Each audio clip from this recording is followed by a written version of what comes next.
බූඩි දැන් දැකපු මෑත කාලේ දැකපු ලංකාවේ චිත්‍රපටි අතර බූඩිගේ වඩාත්ම සිද්ධිය මොකද්ද?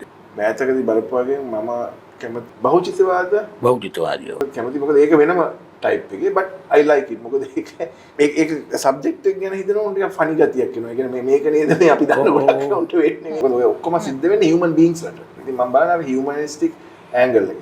ඒතර මම ඒකේ දැක්ක දෙයක් තමයි හරිම ඒක humane. ඒක දැනෙනවා අපිට. ඒක චිත්‍රපටිය කතා කරනවා.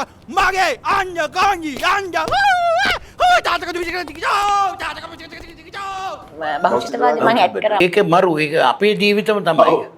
අර මම පතිගෙන් පස්සේ කැරකිලා ආපු එකක් කියලා මම ඒක කොහොමද මාළකගේ පති එක්ක පොඩි සම්බන්ධයක්ත් තිබුණනේ. වාට ගොඩාක් පිං.